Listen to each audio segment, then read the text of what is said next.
Hello, everyone. Thank you for joining us today, Thursday, August 16th, for the August month of diversity discussion, where each month we discuss various components of diversity, equity, and inclusion with the goal of building a more inclusive climate here at the Human Development Institute and at the University of Kentucky. My name is Dr. Nicholas Wright, and I serve as the Director of Diversity, Equity, and Inclusion for the Human Development Institute here at the University of Kentucky. I use pronouns he, him, and his, and a visual description of myself is I'm a multiracial man who's in the millennial age group with short black hair, a short beard, and I'm wearing a red collared shirt with a black and gray striped tie. I am in the Mineral Industries building currently, so that's my background. The August monthly diversity discussion is titled Learning Never Retires, Understanding Disability Across the Lifespan. By attending today's session, you will have a better understanding of disability and how it may evolve across the lifespan. You will also have the opportunity to identify various types of disabilities that are encountered in the later stages of life. We will have an opportunity to discuss barriers and challenges that older adults experience as it relates to disability and discrimination.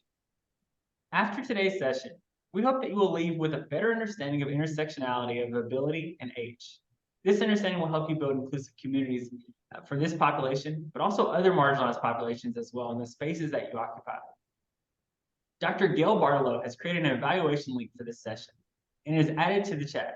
I encourage everyone to complete the assessment so we can collaboratively build these DEI initiatives together.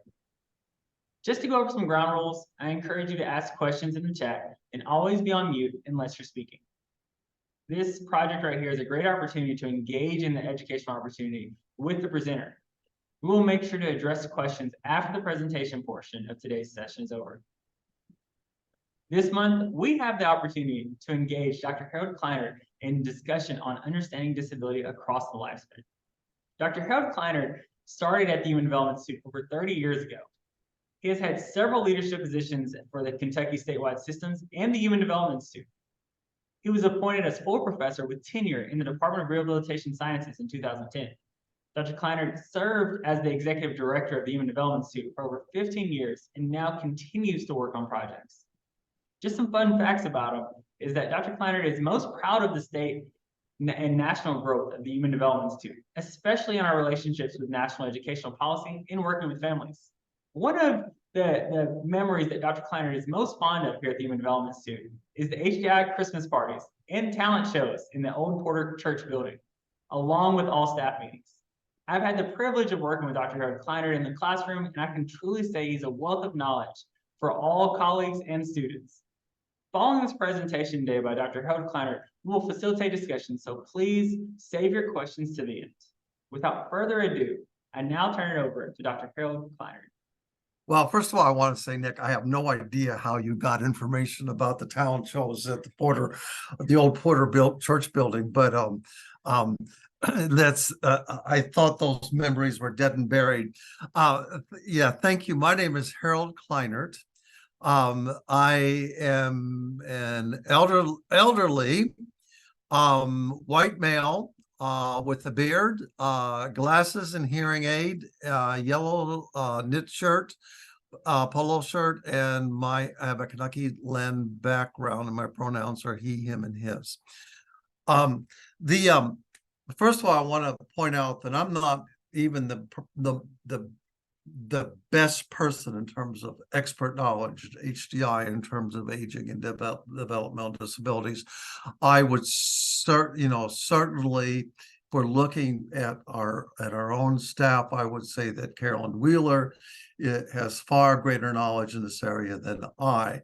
However, this is a favorite topic of mine, and so I'm really glad to be able to present. And our format is I'm going to do a presentation. It's a lot of material, but I'm going to go through it quickly. I will make my slides available so you can have them. Nick has a few questions he wants to ask that I thought were just superb questions, and then we'll open it up to everyone. Okay. First of all right, why isn't my slides moving? This is not good. It looks like my machine is oh, there it goes. There we go. First, thank you. Aging and HDI's mission. First of all, I want to tie the whole issue of aging to our HDI's mission. Here it is. to advance efforts to build inclusive communities, address inequities, and improve the lives of all people who experience disability across the lifespan. So aging and end-of-life issues are both a critical part of our mission. Okay. And the whole issue of aging and people with intellectual and developmental disabilities, or IDD, first of all, older people with IDD are gaining in numbers as an absolute proportion of all those over 60. And that's primarily because the mean age of death for people with intellectual and developmental disabilities has been rapidly increasing, in lifespan increasing more than it has for the typical population. Part of that is because of the health issues that we often had, and we didn't have antibiotics and things of that sort. So if you look in the 30s, it could have been only 33 years. By 1993, it had doubled to 66, and now it's approaching age 70, and that's our latest data on that. And it's not just the fact that people with developmental disabilities are aging. And you know, and that's the first part. And what will people need as they age? What additional health problems? We all have additional health problems as we age, but disabilities can exacerbate those problems. And then how will we meet those needs so they can successfully age in the community, thinking of our mission in terms of inclusion and contribution and full participation. Okay, just to give you an example, we participate, and HDI does Kentucky's participation in the national coordinator. Laura Butler does that. And if you look at the NCI data, which is like 40 states now, the number of older adults participating, you know, within a 10-year span increased by a factor of 2.5. So it shows that itself reflects this aging. And some of those people who now live in the community had previously lived in an institution. So, you know, there's some real life changes going on. Now, that's the first part, the whole aging issue of people with intellectual and developmental disabilities. The second part is that many of these people who are aging are living with caregivers who are themselves aging. And what will happen to the person with intellectual and developmental disability when the caregiver can no longer provide that care? So it's a dual problem.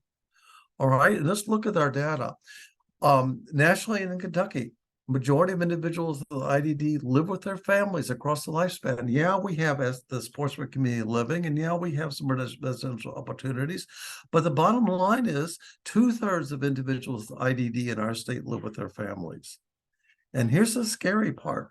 25% of individuals with IDD living with their family members in our state, this is 2022 data, are living with caregivers who are themselves over the age of 60.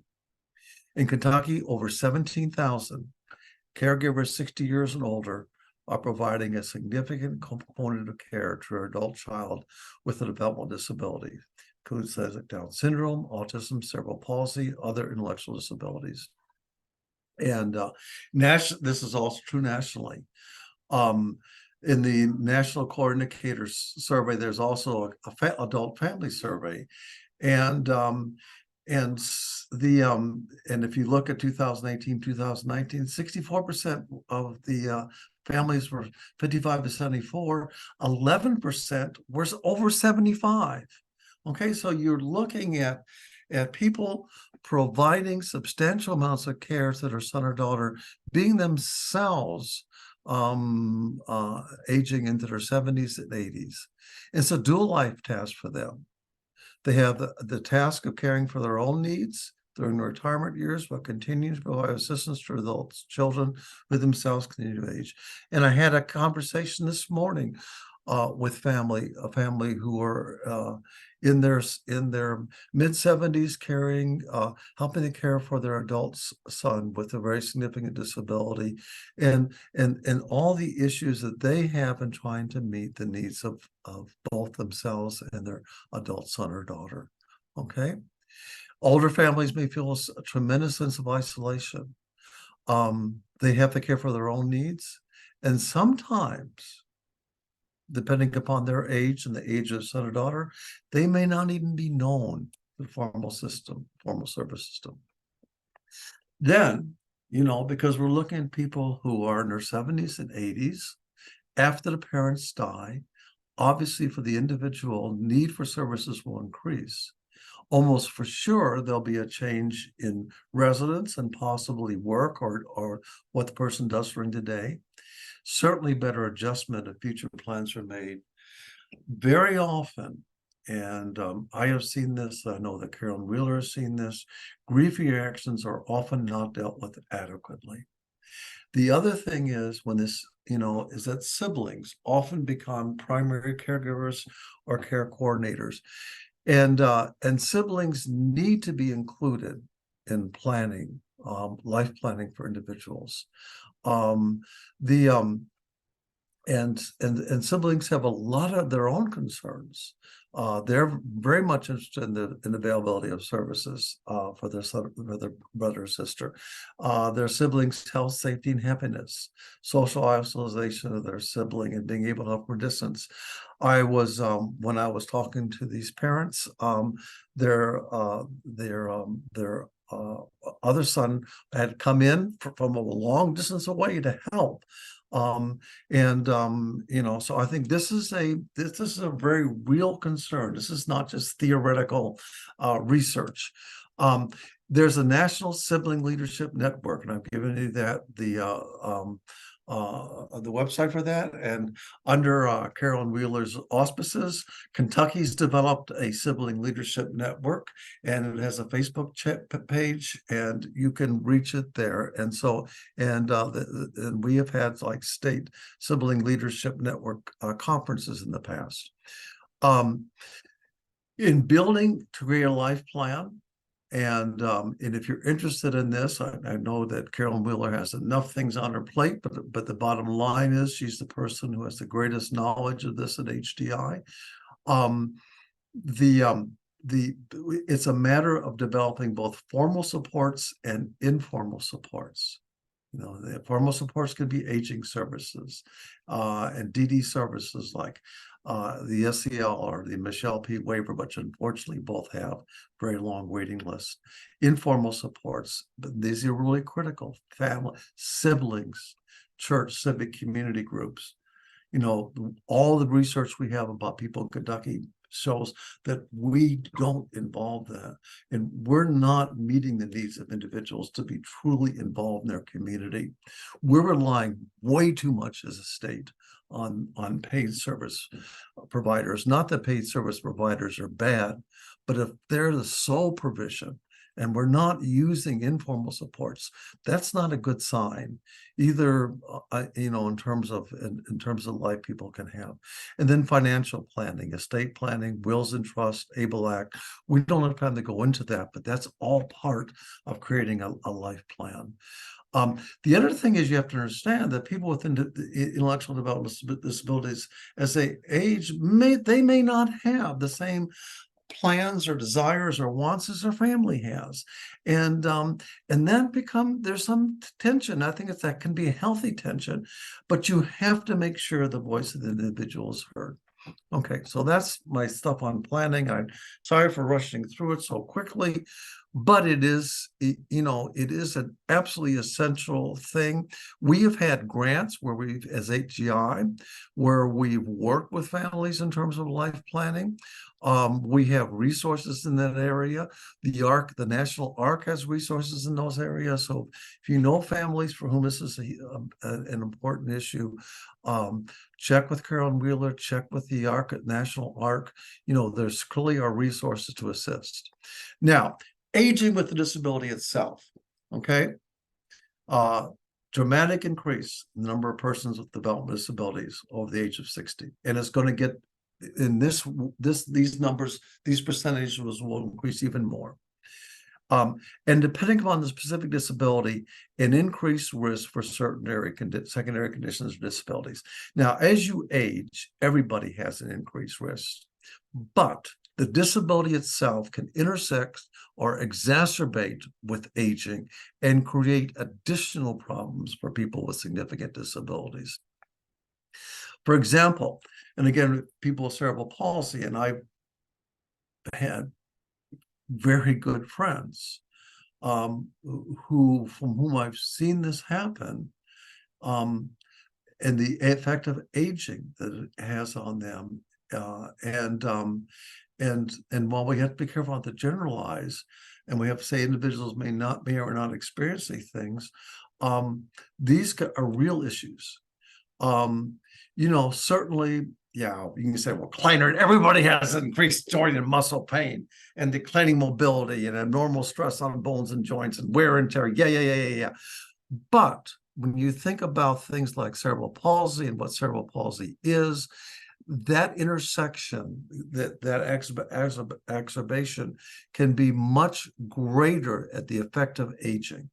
Okay, and that decreased endurance and increased fatigue can be much more significant for a person with a more severe disability. Um, Increased respiratory problems, pressure sores, and skin breakdown. And that's because it becomes increasingly difficult to change positions. And pressure sores and skin breakdown can be very, very real for people with significant physical disabilities, not just cerebral palsy, but people who may have had spinal cord injuries or things of that sort. And that can be exacerbated as they age. The side effects from long-term use of medications. We all probably most of us increase medications as we age, but for people with lifelong disabilities, these medications they may have been taking all their lives, and that cumulative side effect can be very significant. And then finally, if you think about like what cerebral palsy is and the decreased ability to control involuntary movement muscles, well, swallowing and eating, which can be compromised in many aging people, can become increasingly compromised for people with cerebral palsy. And the social stress because of the energy just to do daily activities. Then maybe a need to reduce work hours or give up employment completely prematurely, okay, before a person would have wanted to have retired. And there can be depression, and we talk about there's depression and aging and and all of this, or it can be. But again, given these physical factors that are exacerbated by this disability, that depression can be very significant. Okay. Now, Down syndrome. We know individuals with Down syndrome can have premature aging. We know that they have earlier cognitive and adaptive behavioral losses, earlier menopause. And we know there's a higher incidence of Alzheimer's disease in earlier age. We know that there's more rapid buildup of plaque, and the proteins that are associated with Alzheimer's in individuals with Down syndrome's brains at an earlier age. Look at this incidence of Alzheimer's total population, about 2% over the age of 60. Individuals with intellectual disabilities, overall intellectual disabilities, about 6%. But individuals with Down syndrome, approximately 66%, 2/3. The extra chromosome is related to the increased replication of beta amyloid protein, which is certainly associated with, we don't know, the exact cause of Alzheimer's. There are some promising national studies on Down syndrome and aging, including a major national clinical trial and studies going on to which Sanders Brown is participating, and I've given you the website for that.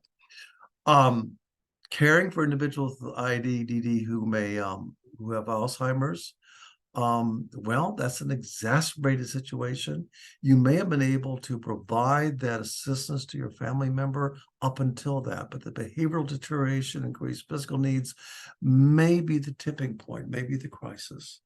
And so developing options for specialized community care, we don't have what we need, okay? Caring for individuals with ED who become frail. The chief cause of death for the very elderly is falling and the complications from falling. Frailty can be reduced by exercise and strength training, even for very old people, for all of us. But people with developmental disabilities may have additional complicating factors. And so that kind of exercise and strength training is absolutely critical. Now you say, well, Kleinert, all of these things are important. Well, they are. They're true important for all of us. But we often don't think of how to build these into the lives of people with intellectual and developmental disabilities. And I think Laura Butler would agree that our national coordinator data would suggest that we're not doing, for Kentucky, that we're not doing what we need to be doing. We have worked very hard to address that at HDI. We have the Kentucky Inclusive Healthcare Collaborative. Lindsay Mullis directs that, and there's the address, and so we are working to address it, but the needs are greater than what we've been able to achieve thus far. Now, is there a need for more research? Yes. I would argue the second bullet may be even more critical. Training needs for healthcare providers, physicians, nurses, physician assistants, dentists, speech language pathologists, physical and occupational therapists, psychologists, I mean, all disciplines, in terms of meeting the unique needs of people with developmental disabilities as they age. And we can take lessons, it's kind of two fields. Lessons from not just developmental disabilities, but from the field of gerontology too. And we need to merge the wisdom of both of those fields. Now, a final resource and a final thought, and this has been an issue that's very dear to me: end-of-life care.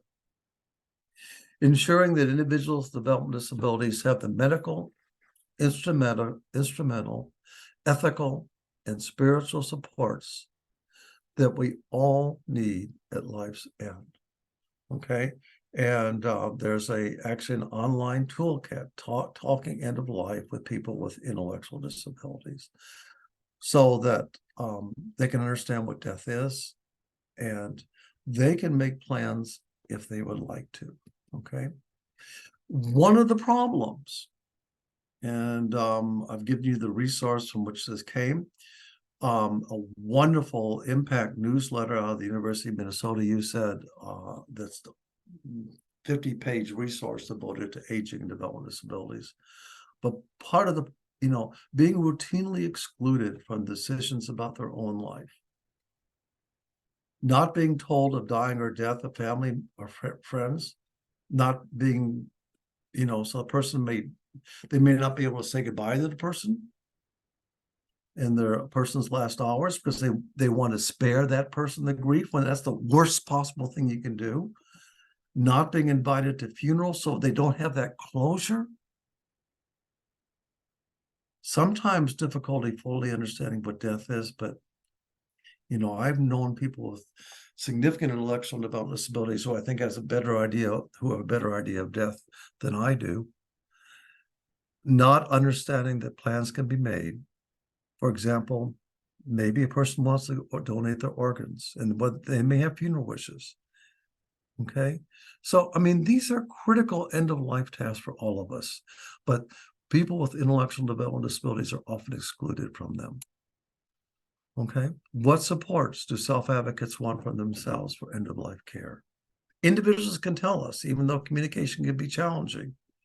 Though Jackie Kearns would say we have to ensure that adults with significant disabilities have communication systems. And let me assure you, I just found an example today of adults who have tremendous receptive understanding, but no formal communication system. All right. How can we as carers, both formal and informal, coordinate the care and support that individuals need and want? Okay, so what is the impact of all this for you as an individual, your own family, and your work at HDI?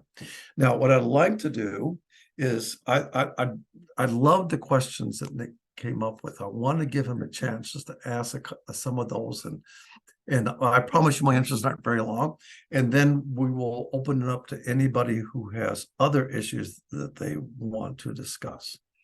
Okay. I'm going to stop sharing. All right. Thank you so much for that fantastic presentation there. I know that we talked about going over some discussion questions and getting some things together. And I want to make sure that we have this invitation for the audience as well. I want to make sure that you all have an opportunity to ask questions. So if you do have any questions, please feel free to put it in the chat or jot it down. We want to make sure that we can go over some of these discussion questions first, but we want to make sure to get to yours as well. So diving into this, I think that we discussed earlier about your 30 years of experience here. And I'm really curious, how has your own perception of aging in older adults evolved over time? And also, what factors influence this? Well, I would say I had a fairly theoretical notion of aging and developmental disabilities. I think very early in my career, I was exposed to aging adults, but it has changed because I've seen the aging and even death of some of my friends and family who've had lifelong disabilities. So it's become much more personal and more focused on my own sense of the preciousness of life and what our mortality means for each of us, and what I've learned from those individuals. And then when we think about life, we have to think about how fragile life is, but also how valuable life is when we think about it. So I'm glad that that's how you're looking at it, especially as we think about disability and age. So moving on to the next question, I think it's impossible to not discuss ageism with the topic of older adults with disabilities. So do you mind talking a little bit about what ageism is and what it means to you personally? You know, it doesn't ageism. I have to say I have not had any experience with ageism. I in the but I think there is, as people age, this perception their contributions necessarily lessen because they have less to offer. And I think that in some ways we slow down as we age, but in other ways we have as we get older, additional things to offer. All of us can certainly continue to learn new things. Our collective experience can give a broader and wider perspective of life. We have more time to give to others. Now, those are all things that are true of all of us as we age. But we have to remember all these things, this broader and wider perspective of life, more time to give to others. This is also true of persons with significant lifelong disabilities if we provide opportunities for them to do so. Yeah, and I like how you put in there, if we provide the opportunities for them to do so. And I think that's going on to equitability, but also inclusivity and accessibility, making sure that they have the opportunities because they have so many valuable traits, characteristics, and skills to give. And I know that we talked about ageism, and as we talk about ageism is something that is extremely challenging, and it's something that it's a form of discrimination. So how do you think ageism intersects with other forms of discrimination that we have? I mean, we talked about ageism, but also how do you think it intersects with ableism or sexism? How do you think it intersects with that? Well, you might think they're kind of additive, ableism and sex and ageism, made you have one unit of discrimination from one and one unit of discrimination from another. That makes two units of discrimination. But I think it can have even a more profound debilitating effect. Just an aging adult, say, with cerebral palsy, his oral speech becomes increasingly more difficult to understand, may be judged considerably less competent than an aging adult without a visible disability. They'll be treated like that way. Or an aging adult with Down syndrome dementia may be treated as an eternal child and no longer given choices in their lives. So I think the risk for discrimination when you have the intersection of disability and aging, can increase very significantly. Yeah, yeah, and going on that one, when we think about intersectionality and how those two, of course, intersect with one another, but it's one of those that it's not just age and ability or ageism and disability and discrimination with that one. It's multiplied in that Yeah, way. It's yeah, that it's something that just exponentially yeah, increases. So yeah. I think that's said very well, Dr. Wright. Um, I think you're exactly right. yeah, yeah. So when we think about it in this way, how can the language that we use, how does that impact or discourage adults with disabilities from participating in certain events or participating in life? Can you discuss maybe the impact of language? You know, and I'm sorry for the noise. We have my grandchildren are here, and my daughter's trying to build a bed. And I think they're upset about something. But the you know, that's a good question, and I don't know the answer to that. The I think imagery is very, very important. Language is a part of imagery.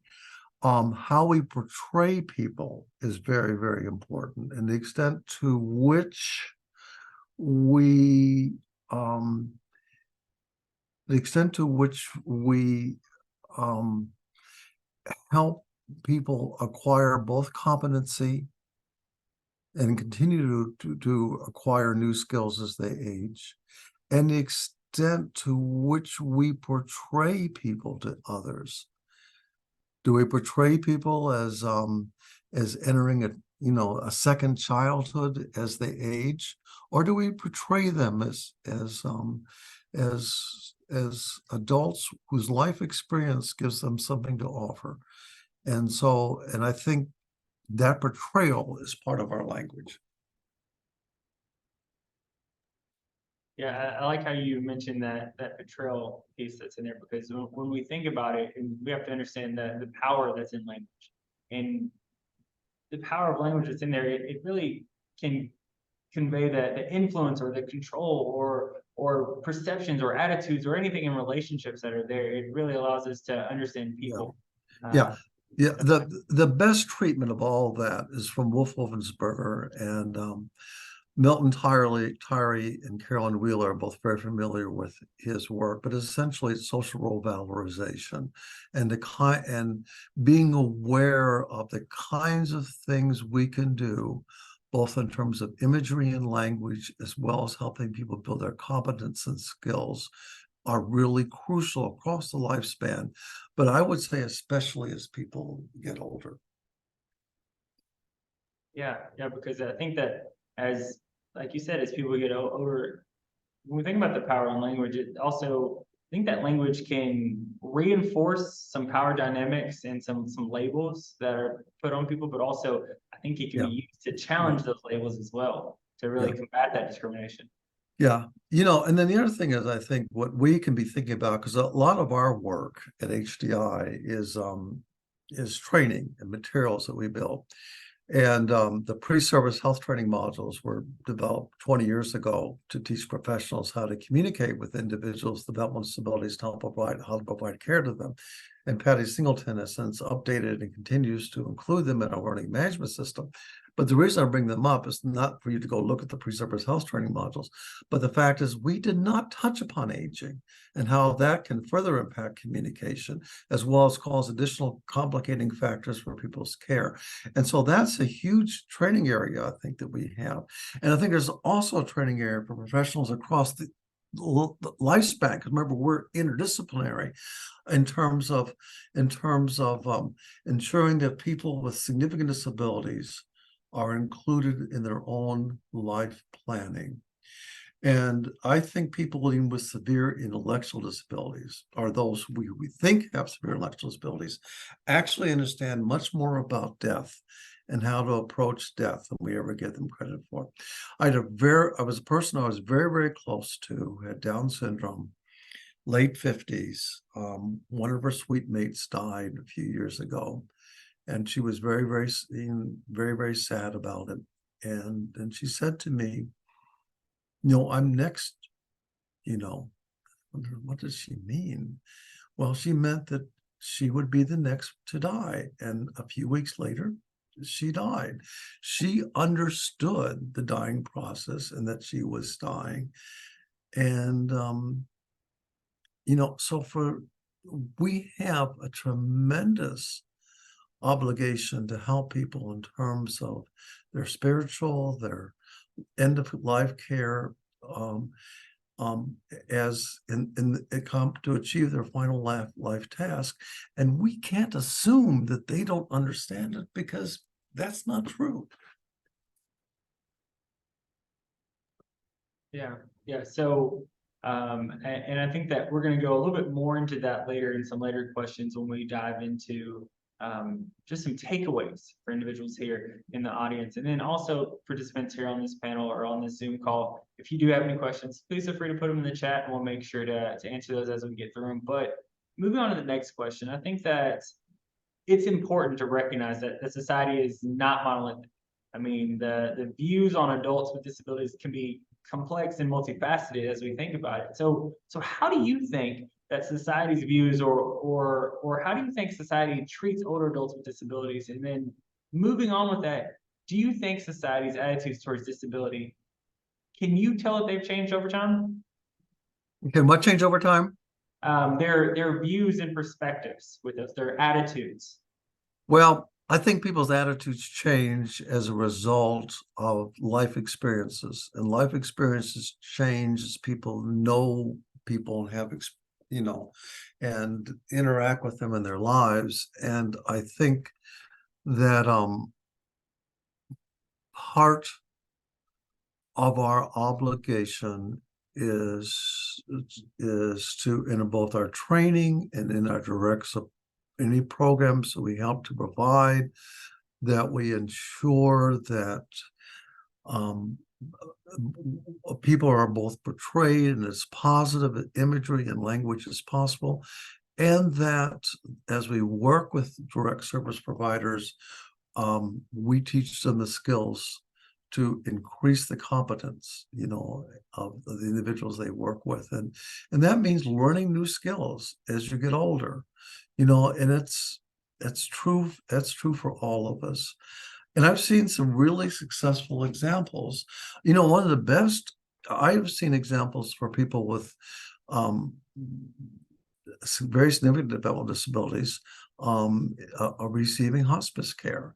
So there are some optimistic, bright things that I think that are already happening, and I think that we as HDIers just need to be aware of what our mission is and be asking ourselves, are we really doing all we can to support people truly across the lifespan?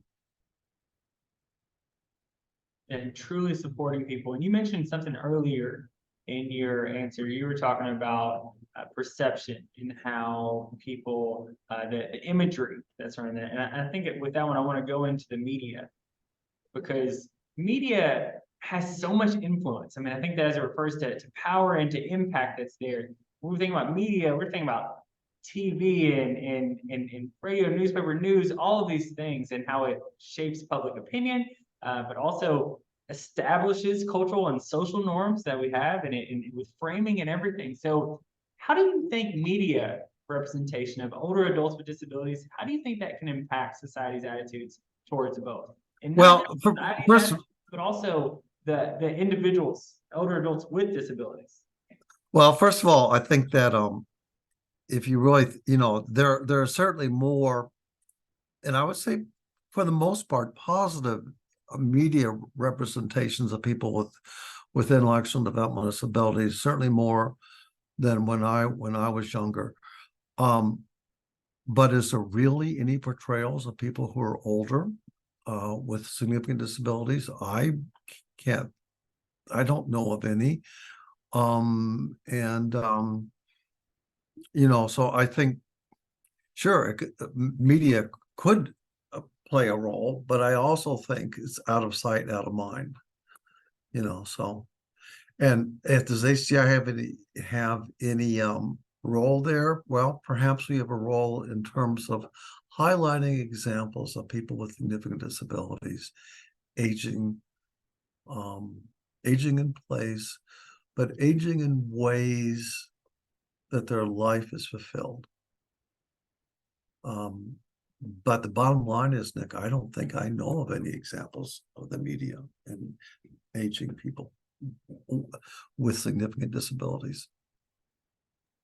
Yeah, and I think that right there, representation matters, and I think that right there is adding to the perception with those with the media, or at least showing or leaning towards that these individuals don't exist when we know that they do.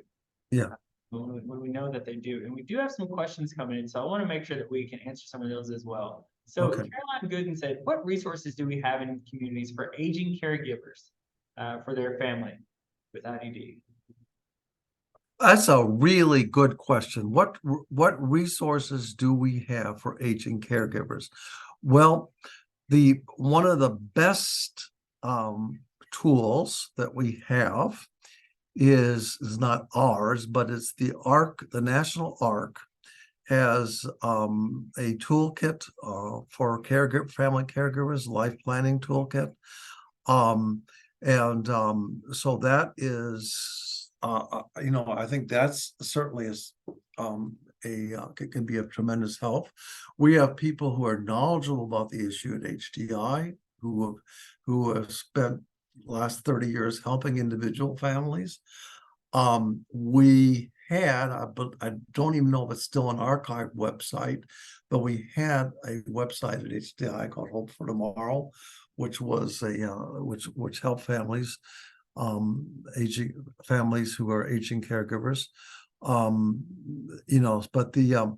I would say the ARC certainly a major resource. I think, and if anybody else listening to this, if they want to type an answer into the chat or just chime up with other resources they may know of, I would very much appreciate that. Yeah, and they actually did. So before you said that, Patty Singleton definitely added a comment under Caroline's question there that said that with future planning in the ARC, and made sure to add some resources in there. Yeah, absolutely. And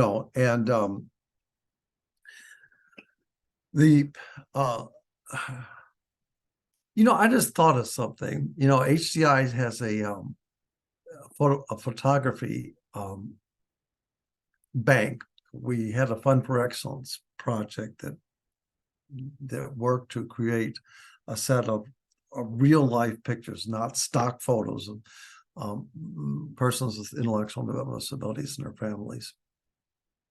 Did we also include people who are aging? And I'm not saying that to be critical, but we did. I'm just saying that might be a place to start. Yeah, that's a good point. I know, especially as people reach out to us, I know that the work that has been done there definitely increased representation that's in there. But like you said, that we are all on this journey and just a little bit more work to do with it. But that's great. That's great. And I think that another question there that Dr. Gail Barlow had is that going into it, talking about as the population of people with intellectual disabilities and developmental disabilities has aged over time. Has the amount of resources available, has that increased to accommodate that? I think yes, because I think if you look at the level that needs to, probably not, but definitely, the National Sibling Leadership Network grew out of the increased role of siblings. The ARC's effort, the amount of research done in terms of aging families and individuals, all the life planning efforts. We have in Kentucky, we have a special needs a special needs trust. We have Life Plan of Kentucky, which is an independent agency that helps families with planning. So do we have the amount of resources that we need? No, but have they increased? Yeah, because 30 years ago, nothing existed. And I think that definitely shows the growth that's in there because, like you said, nothing existed before, and now we do have some resources. But it's also saying that we do have some work ahead of us as well. Oh yeah, we have tremendous work ahead of us. There are USEDs that USEDs tend to have specialty areas. Like our USED, we are a national expert in things like universal design.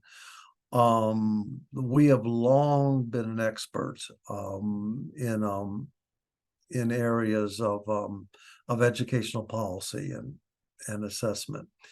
We are an expert and look rightly so in terms of early childhood at the national level.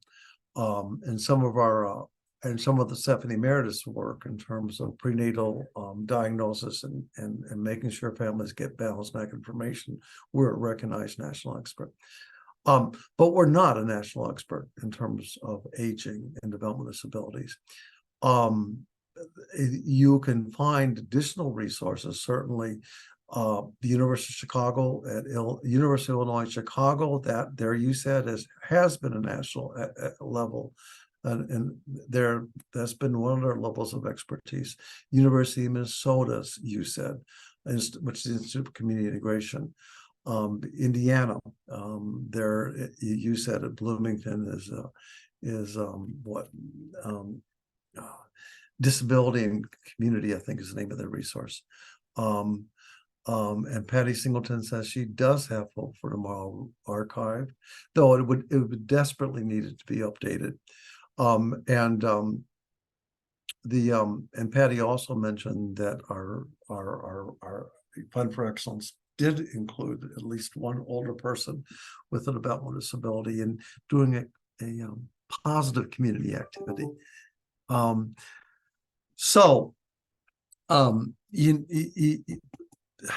just lost my train of thought, but I think there are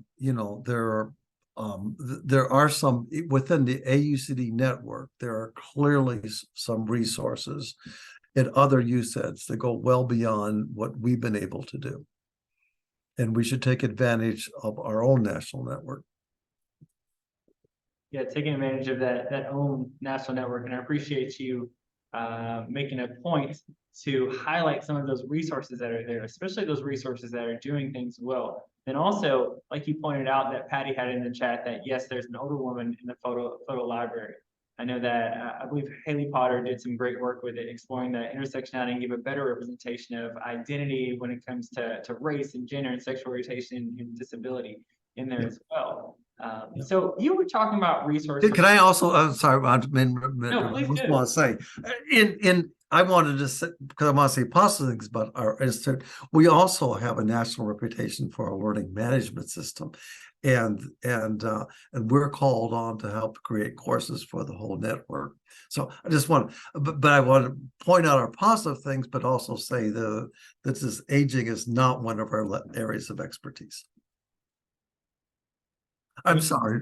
No, you're fine. You're fine. Thank you for pointing that out. I definitely, just thank you. So I think that as we really wrap up today, and I want to make sure that we have some takeaways for people. I want to make sure that we have some takeaways for the participants in this conversation today. So when we're thinking about it in your experience here, can you talk about maybe some successful examples of inclusion accessibility for adults with disabilities, older adults with disabilities?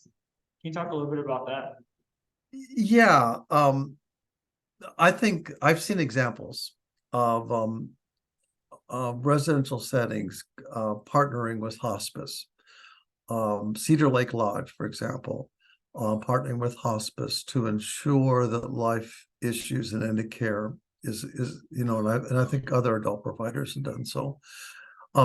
Another example, and this is a horrible example. This is not an example that you won't want to see now, but it was actually over 50 years ago, very early in my career.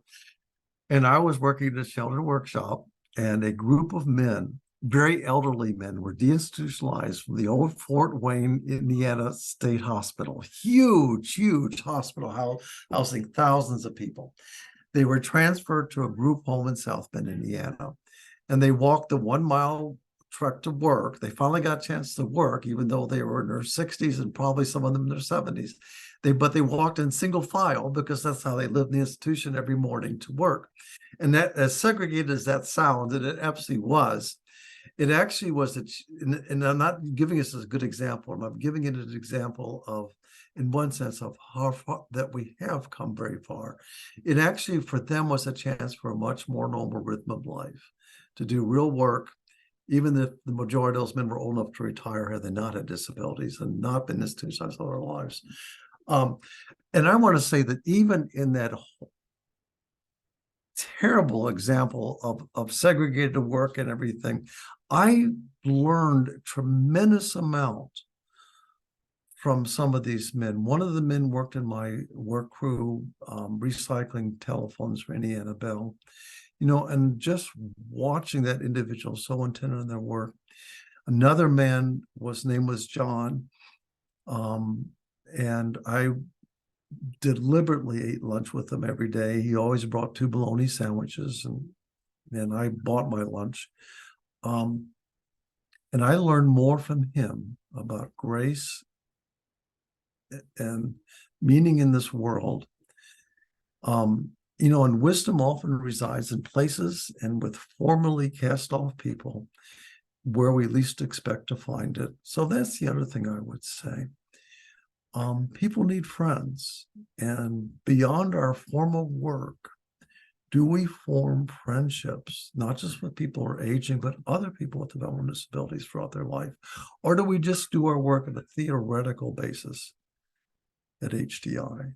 And I think having meaningful personal relationships is an absolutely crucial part of what we should be about. Yeah, and I think that here at the Human Development Institute, I think that professional development is something that is incredibly critical here to the Human Development Institute, but also all the employees. But I think that's even more important than professional development, it's personal development as well. I think that it's more than just what we do here in the office or workspaces or whatever else it is, making sure that we can be inclusive, making sure that we can be accessible, maybe making sure that we can do that on the individual level as well. And I think that goes into the next question as we think about empathy and in building a better understanding of this, especially when we're talking about this population. How do you think people can go about that? How do you think people can go about developing empathy and understanding adults with disabilities? Well, I think the most important thing is life experience. And what HDI has done an incredibly good job of is incorporating perspectives of people who have the life experience, either as self-advocates or family members.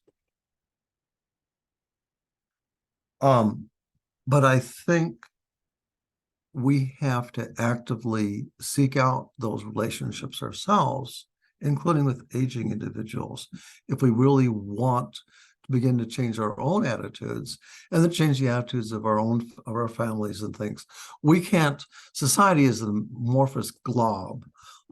We can't change the attitudes of society. We can do a few things in terms of imagery and media portrayal and things of that sort. But I think much of what we have to do is on an individual person relationship, one-to-one level, in our neighborhoods, in our communities, with our families, and especially in connecting with individuals with significant disabilities in our lives. Yeah, that's going in there on an individual level, being intentional about forming those personal relationships. That are diverse, those individuals that are different from us, that have various perspectives. I think that's absolutely crucial, Nick. There are a lot of opportunities that we have to be involved. We could be a mentor in our HDI's college program for people with intellectual and developmental disabilities that Aaron Fitzgerald and Johnny Collette and Jamie Likens are involved with. That would be an example. There are, there are opportunities that we can be involved, certainly with ARCA Kentucky, and connections that we can make. And those are just two examples. Yeah, I think it's those structured opportunities that are there, or at least semi-structured. But it takes some initiative on our end to. Yeah, it takes initiative. The structured opportunity, even the structured opportunity takes initiative. We have to volunteer to be a mentor, or we have to. But the unstructured are especially, but it becomes a thing to do. Are we practicing what we preach? Yeah, and I think one of the last questions that I have for you, because it is nearing the end of our time together, but from this monthly diversity discussion, from this conversation today, from this presentation today, what do you hope the audience will leave with? Well, first of all, I appreciate people listening all this time. And there's just a couple of takeaways. First, the very first slide I put up there, the mission of HDI addresses lifespan, and that includes both aging and end-of-life issues for persons with disabilities, including, when you think about our mission, people with the most significant disabilities. Secondly, that individuals with significant disabilities may age more quickly than the typical population, though not always, and that the normal aging process, such as for people with cerebral palsy or Down syndrome, can be exacerbated very profoundly by their disability, and it can have an increasingly impactful on their continuing ability to be included and contribute to their communities.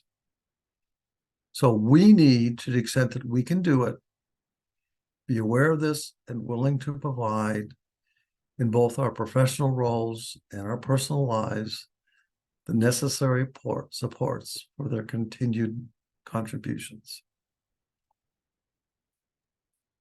Yeah, having those continued contributions, and I think it's something that each one of us can do. I think that's about in our own spaces that we occupy, making sure that we're being inclusive, making sure we're being accessible, and making sure that we have. We tend to think of retirement as a time to be entertained. I go good to do things I want to do. Well, there's part of truth to that, and that should be true for people with developmental disabilities, true. But there's also a need that people have to continue to contribute. And that is true for everyone, including people with severe disabilities. Yeah, making sure to include them in there. So you're exactly right with it. I know it's nearing the end of our time, so I just want to say thank you so much, Dr. Kleinert, for joining us today and engaging us in discussing and sharing your insights, your expertise, all of the knowledge that you have. Thank you so much for sharing. Nick, thank you for inviting me, and I really appreciate everybody attending and the comments people made in the chat, and just take advantage of what we have in the national network. Take advantage of the expertise we have at HDI, and look at all the resources that have been shared today, and see what there are little things you can start with in your own life. Yeah. And much like Dr. Kleinert said, thank you to the audience today. I really appreciate it. Just even listening in, regardless if you put a chat in the comment or not, or put a question in the comment or not, we definitely just appreciate you being here. I think that you taking that opportunity to join today, you making that effort to do here, is how we can create a more accessible and inclusive climate here at the Human Development Institute and overall at the University of Kentucky. If you haven't had the opportunity yet, I encourage you to complete the evaluation, just to share your thoughts. That way we can build these collaborative programs. And I only get paid if you give me a good value. Oh, yeah, this session right here was highly requested. So this is the reason why we're having some of these sessions, is it's a collaborative. So we want to make sure that you can have the opportunity to complete the evaluation. I encourage you to do that. And then next month, because you were here today, I want to make sure you share a sneak peek with you. Next month, our diversity discussion will focus on the ways microaggressions can have macro impacts in our environment. So I hope that you can join us in this discussion to learn ways to disrupt this type of discrimination. Okay. So I know that together we can create a more inclusive climate here at the Human Development Institute in the University of Kentucky. So please feel free to reach out if you have any questions for myself or Dr. Kleinert. And I hope you all have a great day. Thank you for joining. Thanks, everybody. Bye-bye.